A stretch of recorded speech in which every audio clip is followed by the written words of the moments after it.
Hi guys! Welcome back to my YouTube channel. Aian Colendres here, and I hope you're all having an amazing day.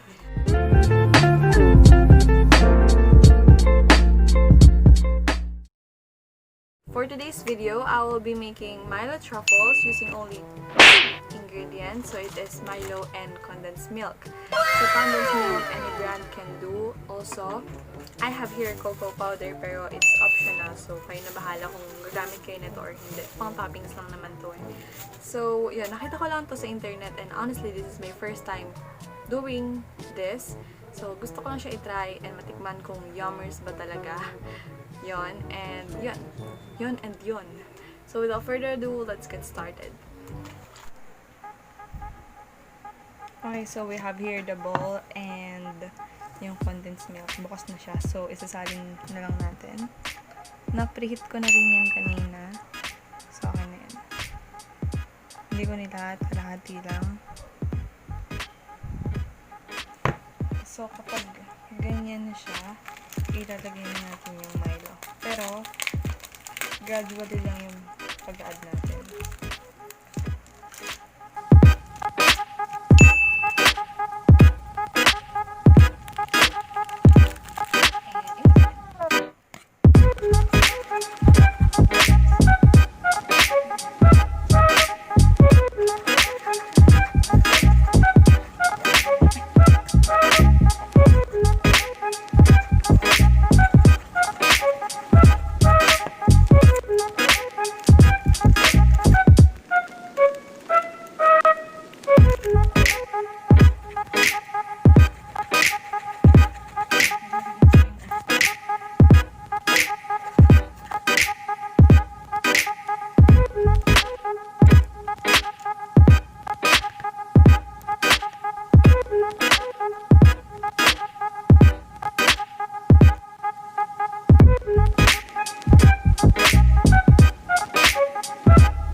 Lagyan na natin itong mixture dito sa isang lagayan.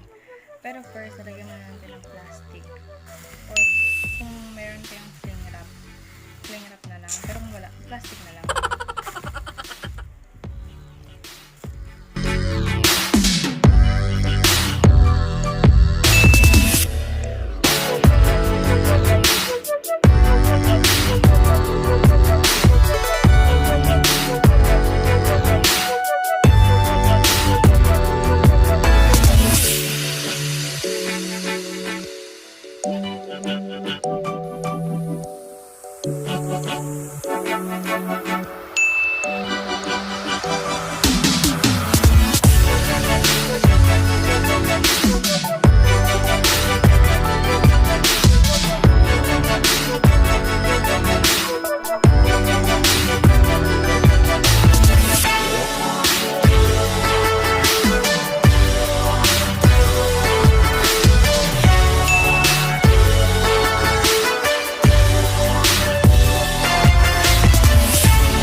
Okay, so this is our finished product.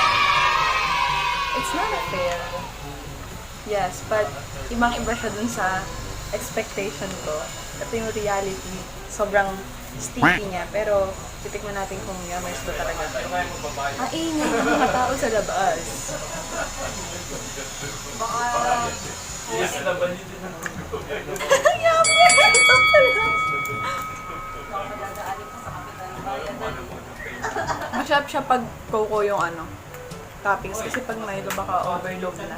Baka magka-jabet.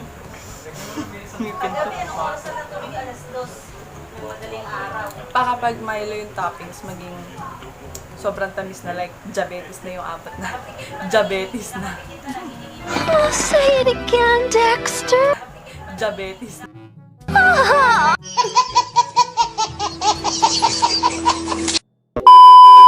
So that's it guys for today's video. See you again on my next video. And subscribe to my channel. Bye-bye!